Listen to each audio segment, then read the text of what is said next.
오늘 말씀을 통해서 여러분들 큰 은혜 받으시길 바랍니다. 제자들을 부르신 것과 같이 주님께서 오늘도 우리를 부르시고 있습니다. 우리의 인생 가운데 우리 주님께서 찾아와 주셔서 부르시고 또 책임져 주실 줄 믿습니다. 예수님이 천국 복음을 전파하시면서 본격적인 공생애를 시작하시면서 제자들을 부르시게 되었죠. 이 제자들을 부르신 이 말씀을 우리들은 너무나도 잘 알고 있습니다. 갈릴리 해변에서 고기잡이를 하고 있는 시몬, 그의 형제 안드레를 부르시게 되었고 세베대의 아들 야고보와 그 형제 요한을 부르시게 되었습니다. 이 갈릴리 바닷가는 팔레스타인의 최대의 담수호입니다. 또 고기 잡는 배가 굉장히 많이 있었다고 합니다.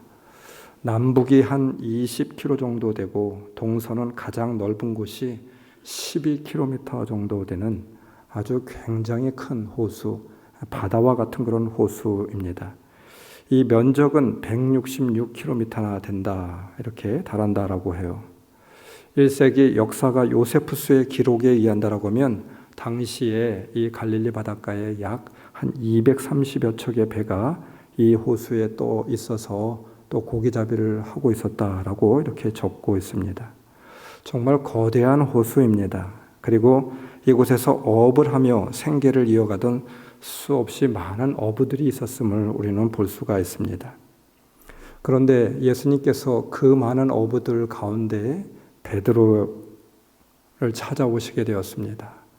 안드레, 요한을 그렇게 찾아오시게 되었습니다.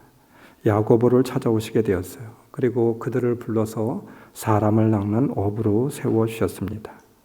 오늘 말씀에 보니까 이런 말씀이 나와 있습니다. 우리는 혹시 이 말씀을 놓치고 지나갈 때가 종종 있기도 한데 주님이 먼저 보셨다, 이렇게 말씀하고 있습니다. 저는 이 말씀이 참 좋더라고요. 먼저 보셨다. 부르시기 전에 주님께서 베드로의 모든 삶을 알고 있었고 그의 인생을 먼저 보시고 있었다, 이 말씀이 아니겠습니까? 그리고 주님이 찾아와 주셨습니다. 지명하여 불러주었습니다. 그러자 그 시몬이라고 하는 익명의 그 어부는 베드로가 되게 되었죠. 여러분, 우리는 성경에서 베드로 이렇게 생각하게 된다고 하면 예수님의 제자, 수제자 이렇게 알고 있을지 모르겠는데 이 베드로가 얼마나 유명한 사람입니까? 이 베드로로 인하여서 유럽의 교회들, 우리들이 지금 믿고 있는 한국의 교회뿐만 아니라 전 세계의 교회가 태동되게 되었잖아요. 근데 이 반석 위에 교회를 짓겠다라고 예수님께서 말씀하셨습니다. 이 베드로 익명의 정말 아무 보잘것없는 이 사람으로 인하여서 세계 문명이 바뀌어지게 되었어요. 서구 문명이 바뀌어지게 되었습니다. 역사가 바뀌어지게 되었습니다. 너무 놀라운 일들이 아닐 수가 없습니다. 주님이 부르시지 않았다라고 하면 베드로와 안드레 그리고 야고보와 요한, 이름도 모를 아무 존재감도 없었던 익명의 한 사람이었을 것입니다. 아무도 알아주지 않는 사람이었어요. 2000년 전에 누구도 알아주지 않았던 이 시몬, 이 사람이 어떻게 이렇게 제자가 될 수 있었겠습니까? 사랑 낚는 어부가 될 수 있었겠습니까? 그들은 단지 인생의 필요를 위하여서 하루하루 고기잡이를 하며 살아가는 그런 아무 보잘것없는 그러한 초라한 인생이었어요. 그런데 어느 날 예수님께서 이들을 보시게 되었습니다. 그리고 이들을 먼저 찾아와 주셨어요. 그뿐만이 아니라 이들을 제자로 불러주셨습니다. 예수님의 주권적인 선택과 부르심이 있게 되었던 것이죠. 여러분, 모든 인생, 모든 일들 주님의 선택이라고 우리들은 믿고 있지 않아요? 이것이 바로 믿음이잖아요. 우리가 예수를 아는 것도, 우리가 구원을 얻은 그런 택한 백성이 되어지는 것도 내 공로가 아닙니다.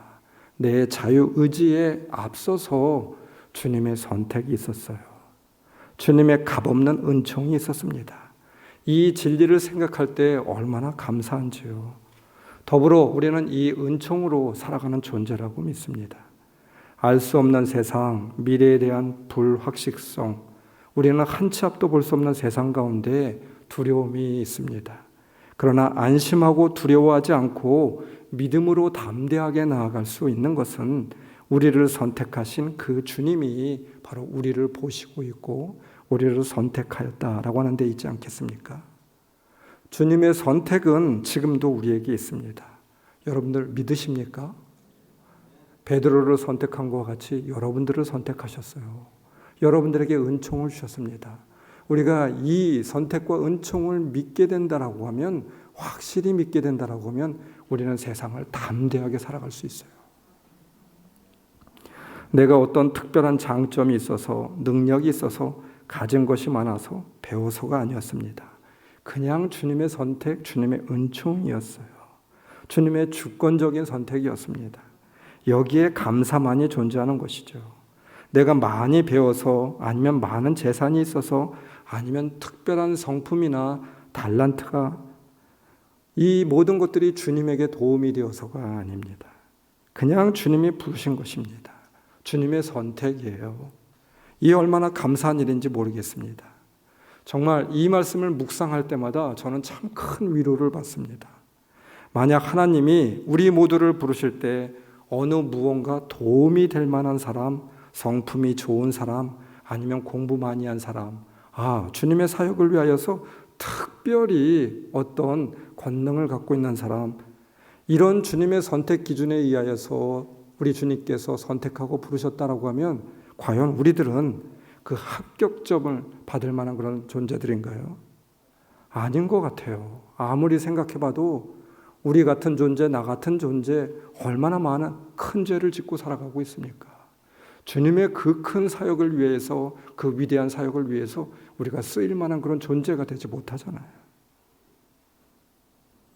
당시의 어부들은 우리가 아는 것처럼 가장 낮은 계급이었습니다. 그리고 가장 배우지 못한 사람들, 권력이나 부가 없었던 사람들입니다. 여기에 참 큰 위안이 있습니다. 그런데 주님의 위대한 사역을 위해서 이들을 선택하시고 불러주셨어요. 도움이 전혀 되지 않는 사람들, 예수님의 제자이면서도 오히려 주님의 사역에 늘 방해꾼만 되었던 사람들, 이 사람들을 예수님은 선택하시고 제자로 불러주셨어요. 얼마나 감사한지. 여러분들도 그렇게 느끼세요? 우리 주님이 나를 부른 것도 마찬가지입니다. 내가 잘나서, 내가 남들보다 비교 우위에 있어서, 아니면 주님의 나라와 교회에 좀 필요가 있는 그런 인생이어서가 아닙니다. 주님의 차별 없는, 조건 없는 선택이며 은총을 베풀기 위하여 나를 불러주셨어요. 나는 아무 공로가 없지만 주님의 선택이 있었습니다. 그 주님의 선택과 부르심이 있었어요. 이 얼마나 큰 위로가 되고 있습니까? 더 여러분 중요하다라고 하는 것은, 부르셨다라고 하는 것은 책임 또한 동반되어지는 그런 의미라고 저는 믿습니다. 주님께서 책임을 지시겠다라고 하는 말이 아니겠습니까? 되짚어서 보면 주님께서 선택해서 부르셨는데 그냥 놔두겠습니까? 그것이 아니잖아요. 주님의 주권적인 선택이 있었다라고 하면 주님께서 책임지시고 보호하시며 길을 인도하신다라고 하는 의미도 담겨 있겠죠. 그냥 부르지 않았습니다. 전능하신 주님께서, 하나님께서 나를 부르셨다라고 하면 책임지시지 않겠어요? 여러분, 그래서 우리는 불안해하지 말아야만 됩니다. 두려워하지 마십시오.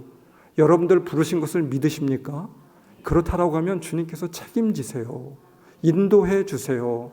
주님이 그냥 아무 목적 없이 여러분들을 부르신 것이 아닙니다. 주님의 목적이 있어요. 그리고 그 목적에 의해서 주님께서 부르셨다라고 하면 여러분들의 인생 끝까지 우리 주님이, 사람이 아니라 우리 주님이 책임져 주시겠다라고 하는 거예요.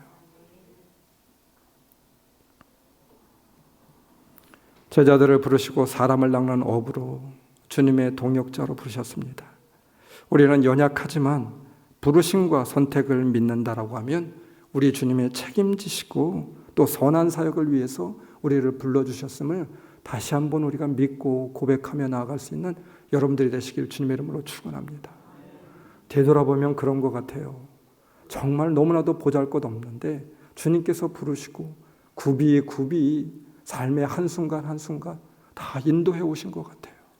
여러분, 우리가 그것을 믿게 된다라고 하면 앞으로의 삶도 우리 주님께서 굽이굽이 순간순간마다 우리를 붙들고 인도해 가시지 않겠습니까?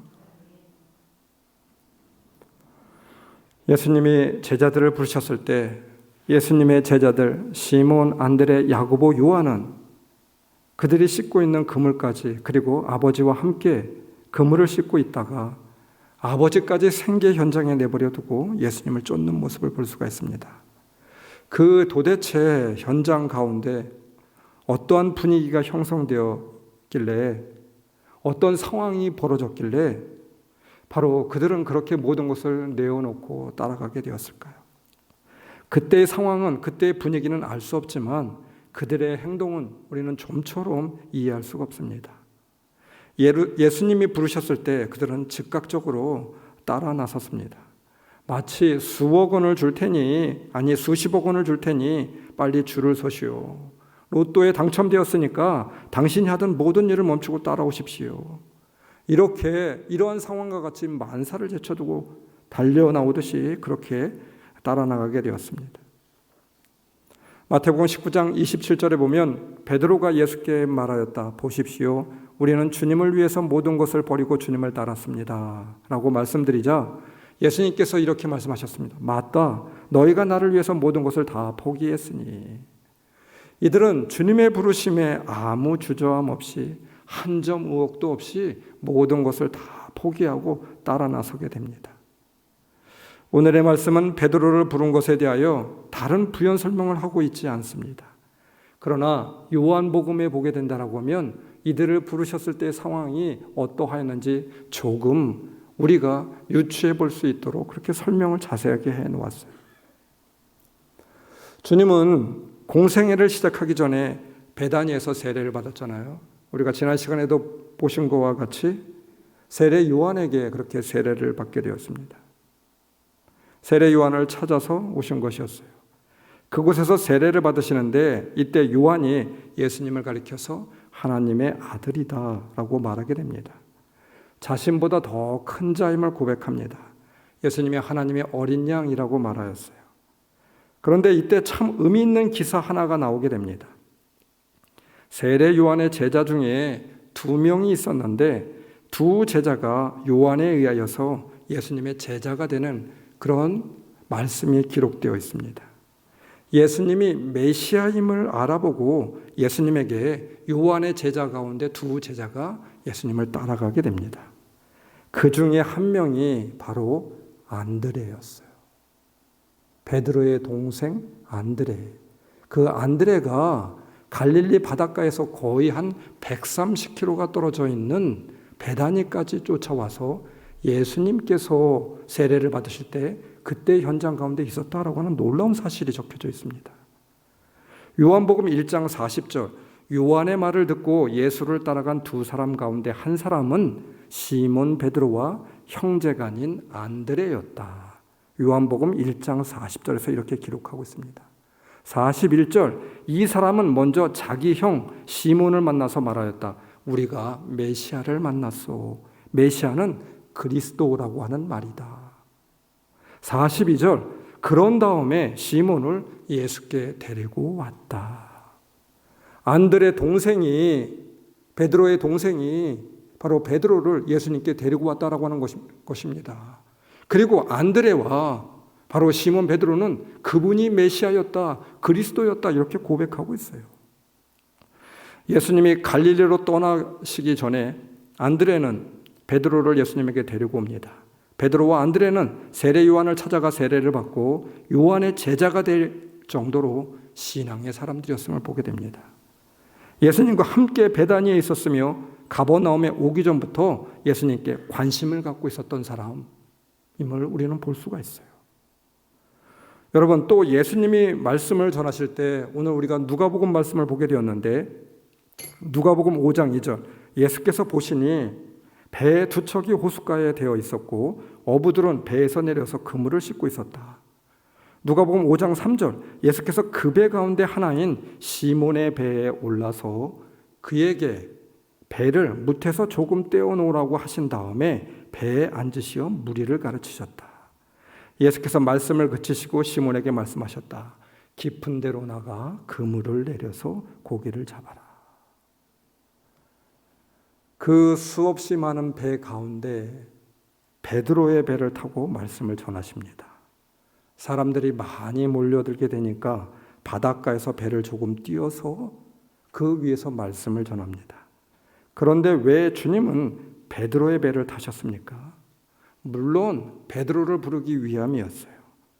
그러나 갈릴리 바닷가에 그 수많은 배들 중에 베드로의 배를 선택하고 그 배를 타시고 말씀을 전하시고, 말씀을 전하시다가 깊은 데로 가서 그물을 내려라 명령하시게 되었습니다. 놀라운 기적을 보게 되었죠. 말씀을 전해야 되는데 아무에게나 배를 빌리자고 말하지 않았습니다. 베드로 장모의 병을 고쳐줄 때도 마찬가지였습니다. 익히 주님은 베드로의 집을 알고 있었어요. 많은 사람들의 가정이 있었지만 베드로의 집을 선택하고 장모가 병이 난 것도 알고 있었습니다. 거침없이 들어가 그의 장모의 열병을 고쳐주었어요. 이미 베다니로부터 가버나움에 올 때까지 약 136km 정도가 되는데 베드로와 안드레는 예수님과 동행하고 있었음을 우리는 유추해 볼 수가 있죠. 그리고 예수님과 함께 가버나움에 오셔서 같이 베드로의 가정과 교제를 나누고 있었음을 우리는 추측해 볼 수 있습니다. 여러분, 그러나 베드로가 모든 것을 버리고 주님의 말씀에 쫓아 제자로 나선다라고 하는 것은 또 다른 문제이죠. 예수님을 안다고 하여서 따라갈 수는 없습니다. 모든 것을 버리고 주님을 쫓을 수는 없다는 것입니다. 베드로가 주님의 말씀에 따라 나설 수가 있었던 것은 인생의 정말 중요한 가치가 무엇인지 베드로는 고민하였고, 그리고 주님 안에서 그 가치를 발견하게 되었던 것이었죠. 동생 안드레와 함께 진실로 중요한 것이 무엇인지 갈릴리 바닷가에서 고민했던 그 사람들은 세례 요한에게까지 쫓아가 세례를 받을 정도로 그만큼 신앙과 믿음에 열심이었던 사람이었습니다. 그리고 예수님을 그리스도로 알아봤던 그런 사람들이었죠. 먹고 사는 것보다 고기잡이하는 것보다 더 중요한 것이 무엇인지 늘 갈급하였기에 가버나움에서 베다니까지 가서 요한의 제자로 따라 나설 수가 있었던 것이었습니다.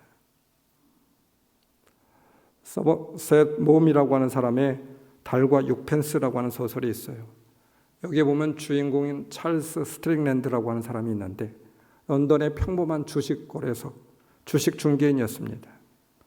처자가 있는 40대 남자였습니다. 이 남자가 돌연 무엇에 홀린 듯 안정된 직장과 처자를 버리고 파리에 나가서 화가가 됩니다.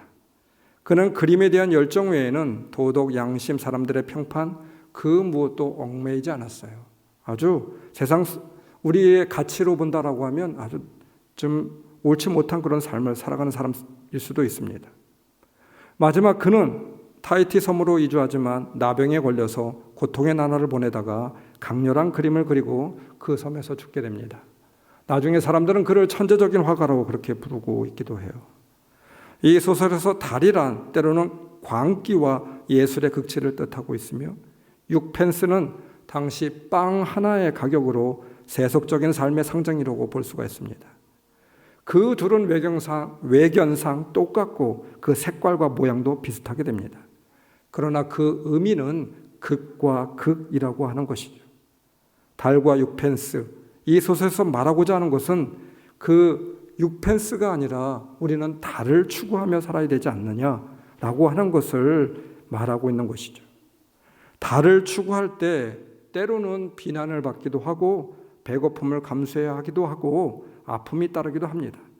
그러나 진정 의미 있는 삶은 6펜스가 아니라 하나의 동전이 아니라 세상적인 가치가 아니라 달을 추구하며 살 때 한 개인의 행복이 있음을 말해주고 있습니다. 주님은 베드로의 배에 올라타서 깊은 곳으로 가서 그물을 내리라고 합니다. 그리고 주님의 말씀에 순종하여 그물을 내렸을 때 수없이 많은 물고기를 낚아올릴 수가 있었어요. 베드로는 기적과 말씀을 통하여 이제까지 자신이 찾고 있었던 달을 찾게 되었던 것이죠. 주님에게서 그 달을 발견하게 된 것이었습니다. 하나님의 아들을 발견하게 되었어요. 인생의 모든 것을 다 내어놓고라도 따라갈 수 있는 가장 중요한 가치, 믿음의 가치를 발견하였던 것입니다. 이러한 가치가 분명한 사람은 다 내어놓고 따라갈 수 있는 것이죠. 모든 것을 내어놓을 수가 있습니다. 여러분, 반대로 우리가 아직도 불분명한 것은, 우리의 믿음이 불분명한 것은, 우리 인생 가운데 다 내려놓지 못하고 있는 것은 우리가 아직 그 믿음의 가치를 발견하지 못하고 있다고 하는 증거가 아니겠습니까? 우리가 그분을 발견하지 못하고 그 믿음의 가치가 우리의 전부가 되지 못하고 있기 때문에 우리는 늘 고민하고 있는 것이죠. 내 모든 것을 내려놓지 못하는 것입니다. 방황하는 것입니다. 분명히 아는 자는 내려놓을 수 있다라고 하는 거예요. 모든 것 다 내려놓고 따라 나설 수 있다라고 하는 것입니다. 여러분, 주님께서 말씀하신 아주 너무 유명한 예화가 있잖아요. 천국의 비유입니다. 밭에 보물을 발견한 사람은 그 보물의 가치가 무엇인지 알고 있기 때문에 자신의 모든 것을 다 팔아서 그 밭을 산다라고 하는 거 아니겠습니까? 그 밭이 너무나도 중요한 가치임을 알고 있기 때문에 자기가 가지고 있는 모든 것을 다 투자할 수 있는 사람, 그 가치를 알고 있는 사람이라고 하는 것이죠. 여러분, 우리 인생에 빗대어서 한번 생각해 보세요. 우리 인생도 마찬가지입니다. 분명히 주님 안에서 믿음의 가치가 오롯이 서 있는 사람들은 자신의 생명까지도 아까워하지 않았습니다. 수없이 많은 믿음의 사람들이 성경에서 그것을 증거하고 있었잖아요. 그것이 참이고 진리임을 말해주고 있습니다. 로마 시대에 예수를 믿는 것으로 인하여 성도들은 원형 경기장의 사자의 밥이 되었습니다. 순교를 하였습니다. 어떤 한 영화를 보게 되니까 화형을 당하여 태워서 시내의 가로등으로 쓰여지기도 하였습니다. 그러나 그들은 두려워하지 않았어요. 기꺼이 그 길을 걸어가겠다라고 말하고 있습니다. 가족, 생명, 모든 것 다 내어놓았습니다. 왜 그랬습니까? 주님 안에서 생명의 가치를 발견하였기 때문입니다. 무엇보다도 소중한 가장 귀한 가치를 그들은 알고 발견하였기 때문인 것이죠. 주님을 믿고 따름이 진정 참된 진리요 기쁨임 알고 있었기 때문입니다. 그래서 주저함 없이 모든 것을 내던지고 따라 나서게 되었던 것이죠. 베드로는 우리가 아는 것처럼 그렇게 무식한 베드로가 아닙니다.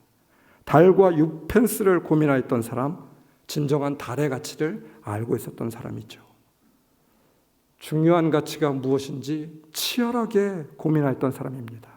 그러하기에 과감하게 달을 발견하는 순간 6펜스를 헌신짝처럼 내어 벗어 던지게 되었던 것이죠.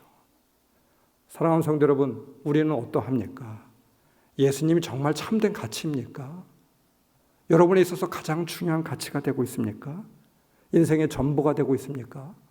그런 사람들이 예수님을 발견하게 되는 거예요. 그런 사람이 예수님의 축복과 은혜를 발견하게 되는 거예요. 왜 우리는 아직까지 이 가치가 불분명하게 서 있지 못하고 있습니까? 그러하기에 우리의 행동의 결과는 늘 우리는 주저하고 있잖아요. 우리의 행동의 결과가 희미합니다.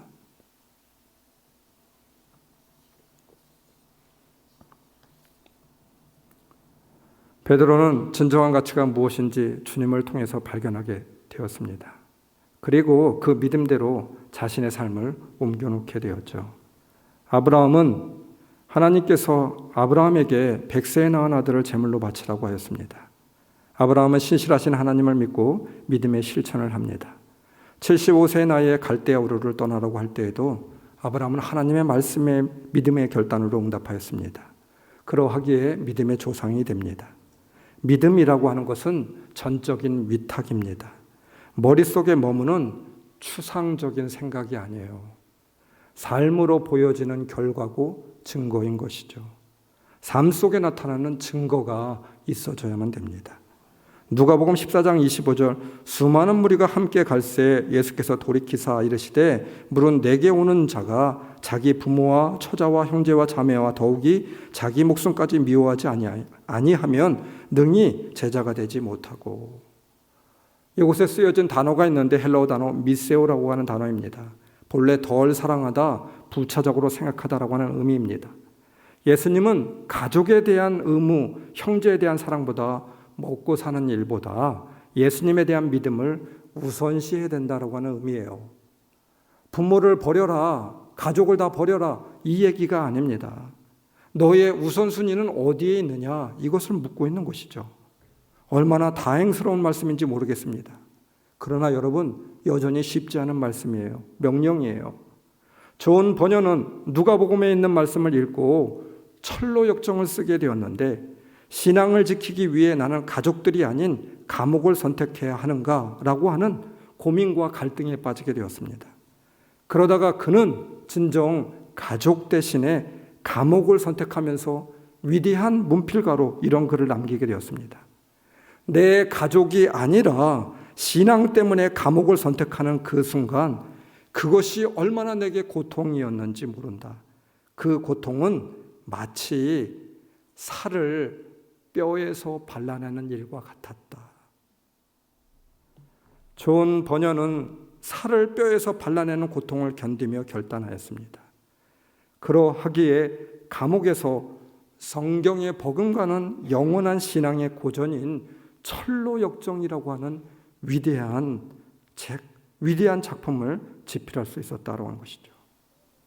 내가 과연 중요한 가치를 위해서 살을 뼈에서 발라내는 고통을 감내한 적이 있습니까?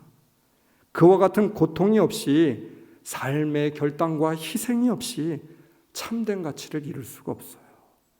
아브라함이 떠난다라고 하는 것은, 아들 이삭을 바쳤다라고 하는 것은 믿음을 위하여 뼈에서 살을 발라내는 그런 작업이었습니다. 베드로가 자신의 전 재산과 가족을 남겨두고 주님을 쫓는다라고 하는 것은 이와 같은 삶의 결단이었어요. 삶의 대가가 필요합니다. 이러한 희생과 대가 없이 은총이 구하여 준다라고 생각해서는 안 돼요. 여러분, 우리는 값싼 은총을 구해서는 안 됩니다. 그런 은총에는 주님의 은혜가 임할 수가 없어요. 여러분, 예수님께서는 십자가에 죽으셨잖아요. 거기에 구원의 은총이 있었잖아요. 십자가에서 대가를 지불하였잖아요. 대가를 지불하지 않고 우리는 믿음의 좋은 것들을 구할 수가 있겠습니까? 그럴 수가 없어요. 사랑하는 성도 여러분, 주님이 우리의 최고의 가치임을 믿는다라고 하면 그와 같은 삶의 결단이 우리 삶 가운데 있어야 되지 않을까요? 믿음 생활에 있어서도 이와 같은 결단으로 주님을 따라 나서야 되지 않겠습니까? 거기에 바로 제자들로 쓰임받을 수 있는 거예요. 익명의 한 사람이 주님의 부름받은 사람으로 살아갈 수 있게 되는 것이죠. 사랑하는 성도 여러분, 혹 믿음이 흔들리고 있는 분들이 있습니까? 잠시 삶에 지쳐서, 아니면 여러 가지 이유로 주저앉아 있는 성도들이 있습니까? 주님께서 우리를 부르셨음을 믿으셨으면 좋겠어요. 이 믿음이 흔들리지 않았으면 좋겠어요. 그리고 믿음의 부름받은 사람답게 주님을 위해서, 주님을 우선적인 가치로 놓고 따라갈 수 있는 저와 여러분들이 다 될 수 있기를 주님의 이름으로 축원합니다. 믿음의 대가를 지불할 수 있는 우리 성도들이 되어야 될 줄 믿습니다. 그러한 믿음의 결단으로 나아갈 수 있는 저와 우리 조원교회 성도 여러분들이 다 될 수 있기를 주님의 이름으로 축원합니다. 주님, 감사합니다. 우리를 불러주셔서 감사합니다. 우리를 불러주셨사오니 주님께서 우리를 책임져 주시고 주님의 목적대로 인도하여 주실 줄 믿습니다.